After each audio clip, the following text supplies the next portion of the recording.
Today's episode is sponsored by Smart Travel, a new podcast from NerdWallet. Want to travel like a savvy jet setter?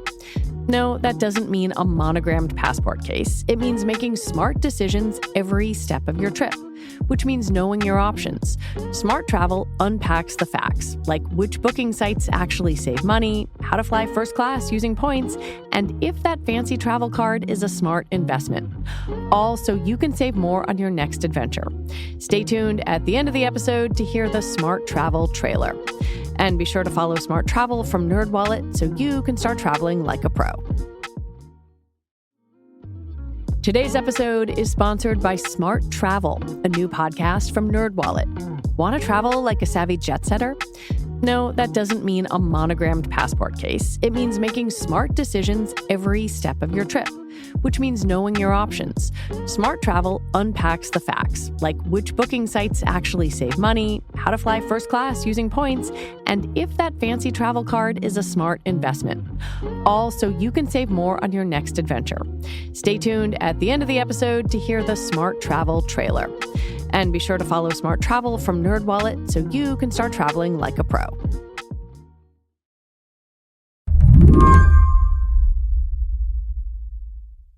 David Maraniss started his career at the Washington Post in 1977. Ben Bradley was the editor. Within a year, I was working with Bob Woodward, who was becoming the Metro editor. I covered Maryland politics to start with. Since then, David won a Pulitzer Prize for his coverage of Bill Clinton, wrote a ton of newspaper stories, and 13 books. One of those, about the Vietnam War, was also a Pulitzer finalist. What I'm getting at here is that to people like me, he's a legend. And he worked at the Post at a particularly legendary time, not long after the Post's storied coverage of Watergate and the Pentagon Papers. You had a sense of integrity, journalistic ethics, and a desire to seek the truth wherever that truth was. And so every day that I worked there, I was psyched for it. So, everything about the Post was something that I was proud of in that era. These days, David mostly writes books. He took a buyout from the Post roughly 20 years ago, but remained affiliated with it. He'd come back to cover presidential elections, political conventions, sometimes sports. Your last Washington Post byline is from November 7th of last year. I want to talk about last fall. In October, editorial writers at the Post were putting together their endorsement package in support of Vice President Harris. And then it gets killed. What did you know at the time? I was actually at a library at Notre Dame doing research for my next book. And I took a break. I was there with my wife, who does research with me. And she said I had a look on my face like someone had died when I saw it on the cell phone.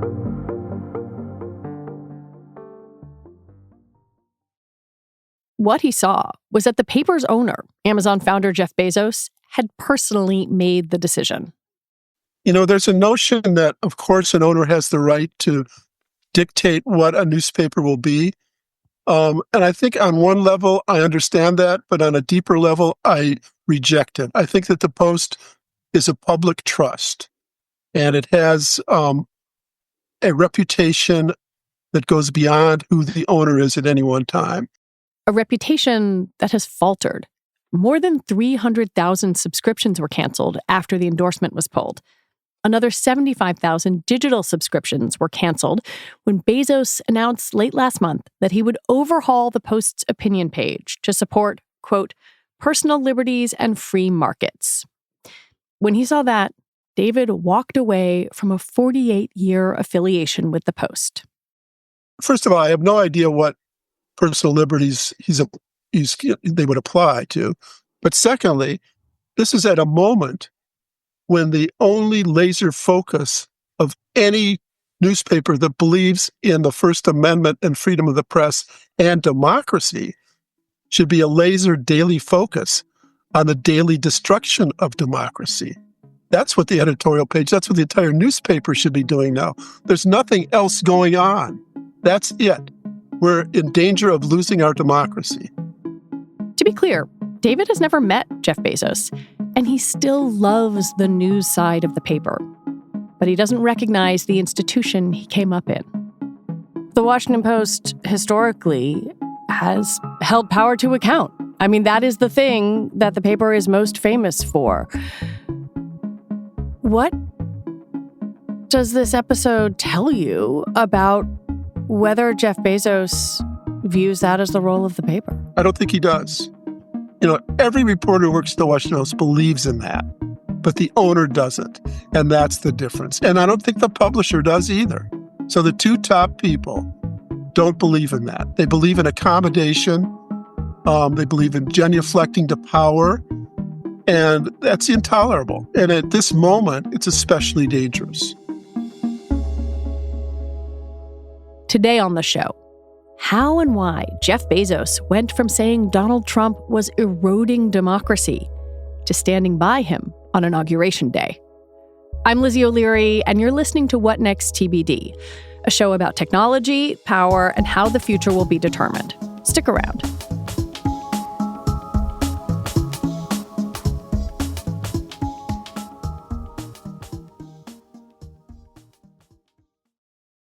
This episode is brought to you by Discover. It's smart to always have a few financial goals, and here's a really smart one you can set: earning cash back on what you buy every day. With Discover, you can.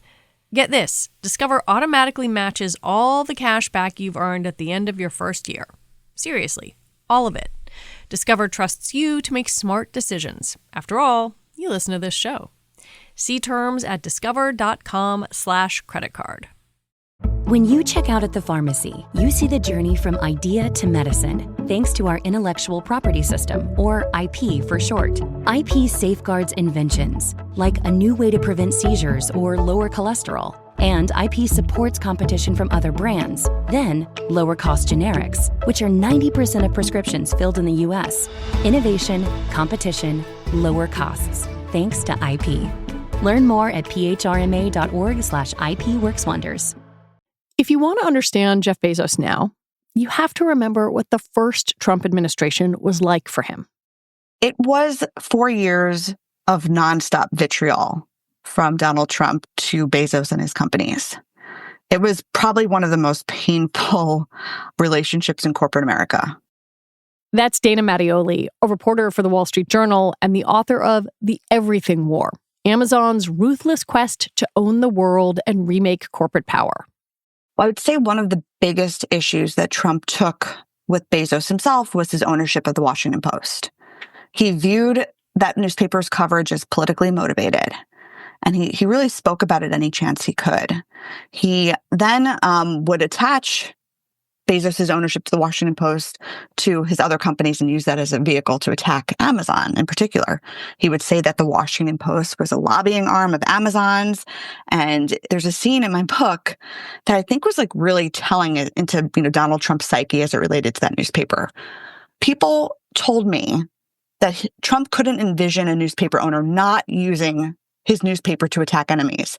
And that's exactly what he thinks that Bezos was doing with the Post. Funnily enough, at the time, Bezos was really not at all involved in editorial decisions. And there was this really stressful dinner that I report on in the book at the White House, where Donald invites Bezos and a few other senior Washington Post editors there. It's in 2017. Trump complained the entire time about the Washington Post coverage of him. He basically petitioned Bezos to intervene. And he said, if I owned a newspaper, I would just make this sort of coverage I dislike disappear. Make it stop. Bezos did not, and stood behind the paper and its editor at the time, Marty Baron. But Bezos also knew that the Post had the potential to make life more difficult for the rest of his businesses. He referred to the Post as the complexifier. Anthony Scaramucci actually had told me that his first day working for Trump in the White House in 2017, Trump called him into the office and said, "You were a lawyer, you took antitrust. Can we break Amazon up? I hate that son of a bitch, Jeff Bezos, and I hate the Washington Post." Wow. So day one, that was his big question for Scaramucci. And in the background, besides the Washington Post, Trump had his billionaire friends in his ear complaining about Amazon. These are real estate developers, mall owners, businesses that have to go head to head with the company that were saying, this is a monopoly. You need to intervene. And I actually was able to receive a white paper that one of his good friends, Nelson Peltz, the hedge fund manager and billionaire, his firm put together. He sent it to Donald Trump saying, Amazon is monopoly. During your first term, you need to break them up. So he was hearing it from lots of different sides. You know, it's so funny, in getting ready to talk to you, my producer and I were looking at actually a story that the Post put together back in 2018 that showed how the Washington Post would write a story that was critical of Trump policy, and then Trump would tweet, the fake news Washington Post, Amazon's chief lobbyist, has another of many phony headlines. Like, you could almost one for one see story, angry tweet, story, angry tweet, and that there was no, as you're describing, no separation between what is Amazon, what's the Washington Post, what's Blue Origin, that they were all just sort of lumped together under this Jeff Bezos umbrella. That's exactly right. And it got so contentious that at a certain point, Amazon alleged that Trump intervened and blocked their cloud computing arm from getting a $10 billion government contract because of Bezos' Post ownership, and filed a lawsuit over this. Like, it got really, really ugly. They thought they were losing business from it. Trump also opened an investigation to see if Amazon was exploiting the postal service on its deliveries. So there was a lot of tension those 4 years. How much of this would you say was vitriol because of business, and how much of this was personal? Is there a way to separate those out? That's a good question. You know, there are other people that told me when I was reporting out the book that part of it was also motivated possibly by jealousy. At the time of Trump's first term, Bezos was the richest man in the world. Trump had obviously gone through bankruptcies that had been reported on.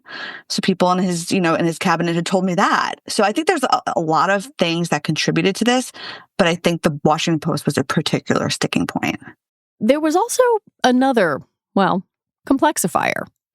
In the fall of 2017, Amazon announced it was hunting for a home for its new headquarters called HQ2. State and city leaders fell all over themselves to offer the right blend of deal sweeteners to win the contract. In the end, HQ2 ended up in suburban Virginia, essentially Washington's backyard. And it cemented Bezos' new stature as a DC player. Well, what we saw from Amazon is, for a very, very, very long time, Bezos himself and the company ignored Washington, D.C. They did not do a lot of lobbying. There's sort of this upstart mentality there where they thought that they were David versus Goliath in that battle.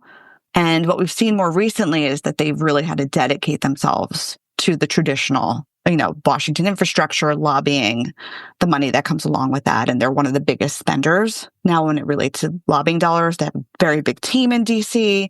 And I think HQ2 was also part of that. They headquartered one of the locations right in DC's backyard in Virginia. That's a way for them to interact with people on the Hill more regularly. It means that you're creating jobs in the backyard of all of these politicians. You're able to dedicate more to lobbying. So I think that was fairly calculated, but it came a lot later than a lot of other companies of their size. I want to talk about this party in 2020. Bezos buys a home in DC. He's got this big party at his DC mansion, and you've got Bill Gates, Ben Stiller, but also Kellyanne Conway, Mitt Romney, Jared Kushner, Ivanka Trump. Tell me the story of this party, because it feels like a key moment. This is his stepping out party. As people joked around, they said the Amazon embassy is open when he opens it up for this party after the Alfalfa Club dinner, which is like a very prestigious event in DC, invite only. It's a who's who. And he hosts the unofficial, very exclusive after party at his home. And what we saw is that Jeff, over the last few years, starting around that time, really did woo people in Trump's inner circle, specifically Ivanka and Jared. They've been seen having dinners together in Miami. He lived very close to them when they were in DC, and he's made a real effort with them. And it was funny because Trump apparently was not very happy that people from his team were at this party. Did it create a thaw, or was it just sort of like a tiny inroad? I think at that time it was an inroad, but I spoke to people in Trump's inner circle at that time that went to the party who said that they found Jeff charming. After the break, how the Biden administration helped turn Jeff Bezos toward Trump 2.0.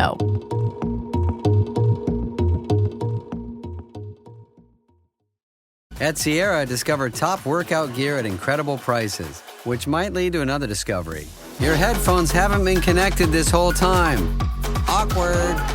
Discover top brands at unexpectedly low prices. Sierra, let's get moving. You don't wake up dreaming of McDonald's fries. You wake up dreaming of McDonald's hash browns.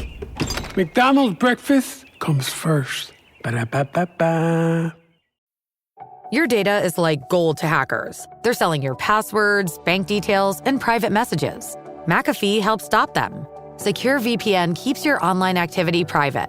AI-powered text scam detector spots phishing attempts instantly. And with award-winning antivirus, you get top-tier hacker protection. Plus, you'll get up to $2 million in identity theft coverage, all for just $39.99 for your first year. Visit McAfee.com. Cancel anytime. Terms apply. Then, of course, Biden wins in 2020. And later that year, Bezos posts on Instagram, "Unity, empathy, and decency are not characteristics of a bygone era." He goes on to congratulate Joe Biden, Kamala Harris. "The American people proved again that our democracy is strong." And this seems to put Bezos in an interesting position because he's obviously saying Biden won the election. He's not buying into Trump's narrative. But his businesses are also kind of a target for the Biden administration, which starts to go pretty hard after big companies, big tech, and Amazon. How did Bezos try to align his suite of businesses in the Biden administration? It's actually really ironic. When Biden won, there was such a sigh of relief at Amazon. They thought, finally, this 4 years is over.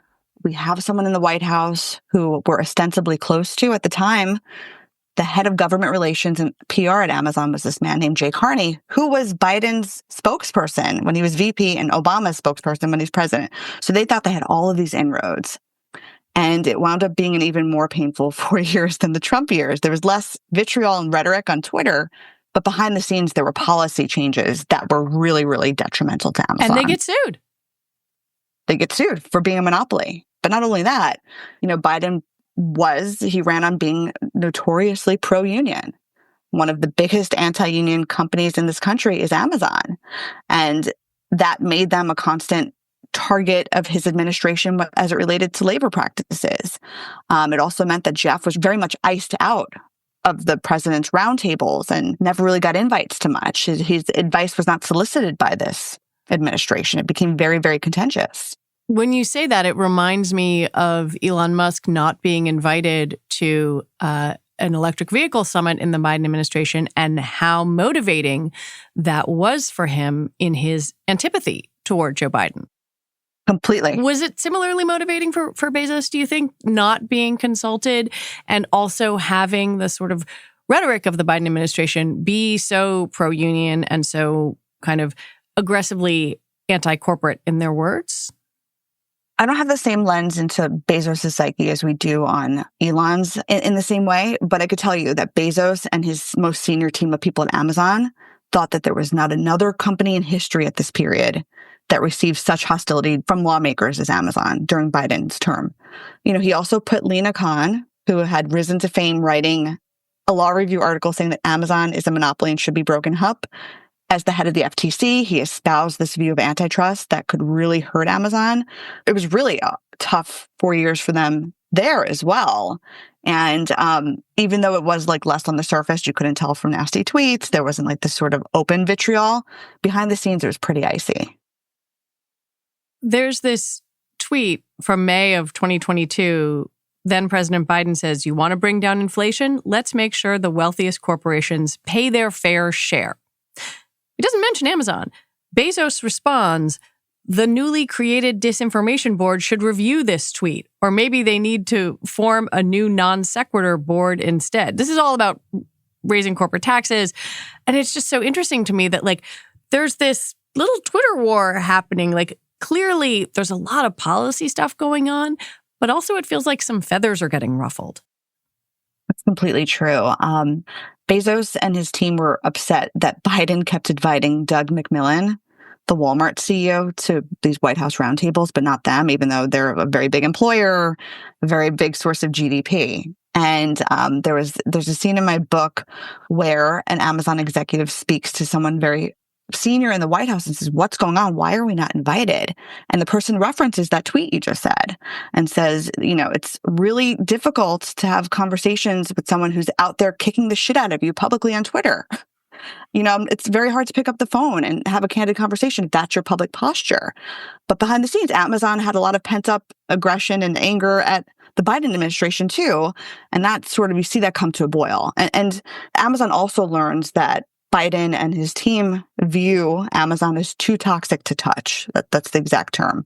That because of their anti-labor union practices, because of Bezos's inflated pay compared to his average worker and stuff like that, they were persona non grata at the White House. And that was a sting for them. It's hard to pinpoint an exact moment in which Bezos seemed to shift to Team Trump.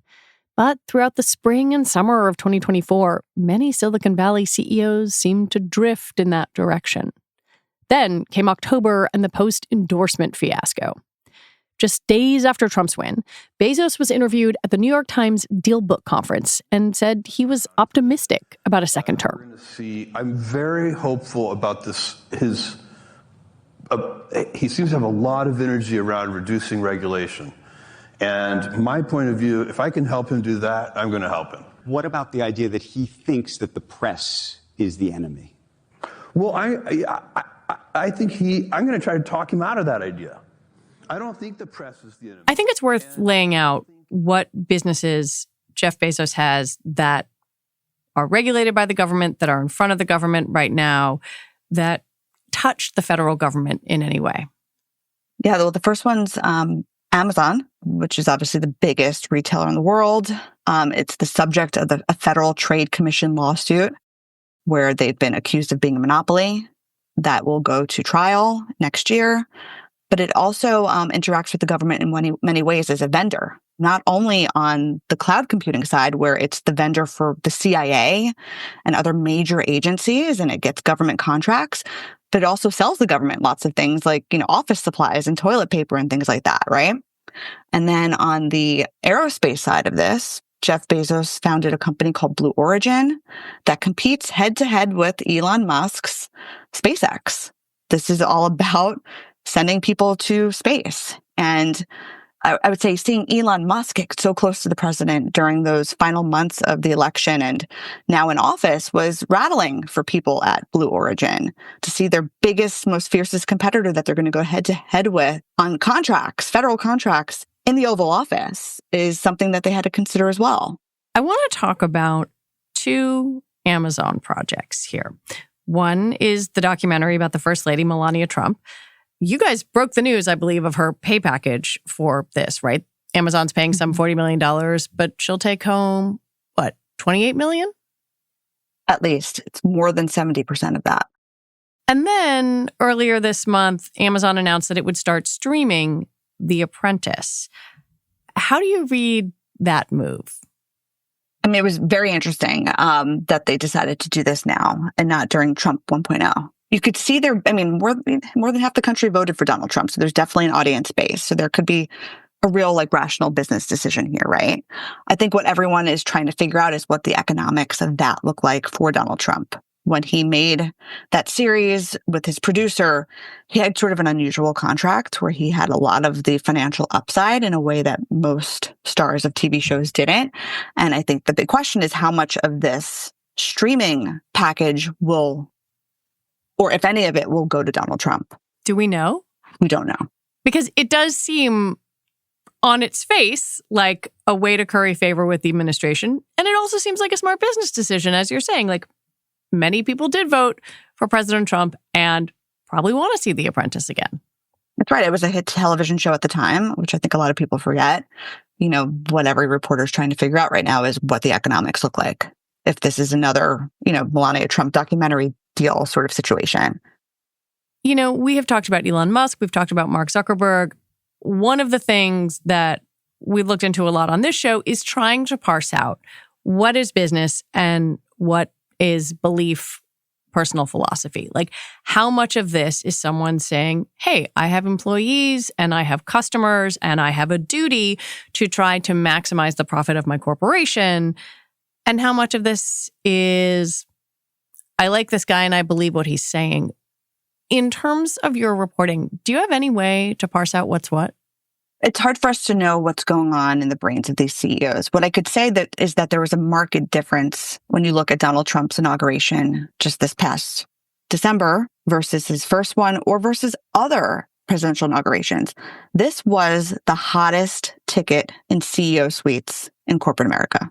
People were throwing $1 million checks at his inauguration fund to try to get a seat at the table, to show that they were, optimistic about this presidency, to the point where they ran out of space. When we did not see this level of interest for Biden, we did not see this level of interest for Trump 1.0, we did not see this level of interest for Obama.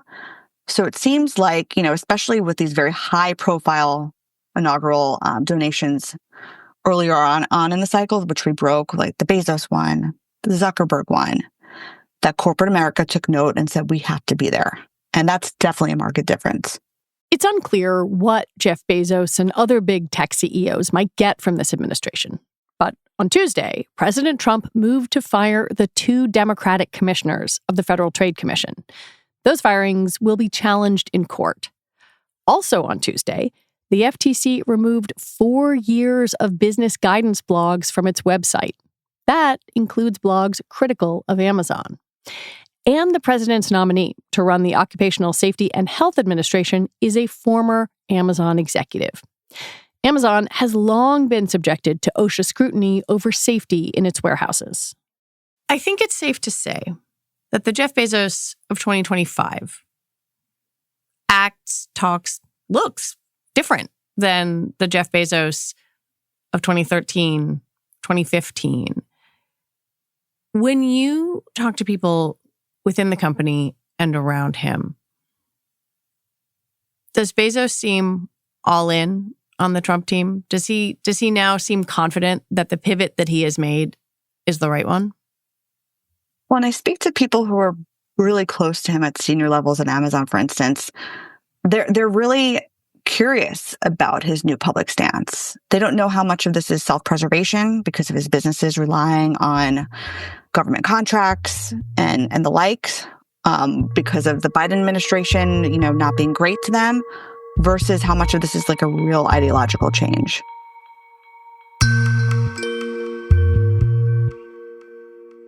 Dana, thank you so much for talking with me. Yeah, thanks for having me. This is really fun. Dana Mattioli is a reporter for the Wall Street Journal and the author of The Everything War, Amazon's ruthless quest to own the world and remake corporate power. Special thanks to David Maraniss. We reached out to Amazon for comment and did not hear back by recording time. And that is it for our show today. What Next TBD is produced by Patrick Fort. Our show is edited by Evan Campbell. Slate is led by Hillary Fry, and TBD is part of the larger What Next family. And if you like what you heard, the best way to support our independent billionaire-free journalism is to join Slate Plus. You get all your Slate podcasts ad-free, including this one, as well as access to The Discourse, our bonus series, plus some other nice bonuses too, like never hitting a paywall on the Slate site. All right, we'll be back next week with more shows. I'm Lizzie O'Leary. Thanks for listening.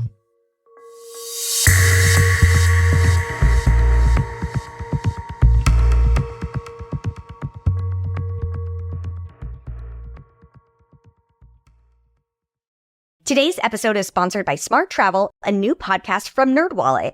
I'm Sally French. And I'm Megan Coyle. We're travel writers at NerdWallet, and we love helping you make your travel budget work smarter. Because who doesn't love more trips for less money? People who hate fun, Megan, that's who. But that's definitely not you, person who is listening to this right now. On Smart Travel, we don't just hand out travel advice, we break it down. Like, should you get that fancy airline credit card with the huge sign-up bonus? Or is that just a shiny trap leading you to financial ruin? We have the answers. The answer is, it depends, by the way. That's why we do the research for you. We crunch the numbers, dissect the fine print, and make sense of loyalty programs so you don't accidentally spend all your hard-earned points on a sad airport hotel booked amidst a canceled flight. Each week, we tackle real travel questions like, is travel insurance worth it? How do you spot a good flight deal before it's gone? And can you actually use those random miles your aunt gave you for Christmas? Also, I want that aunt.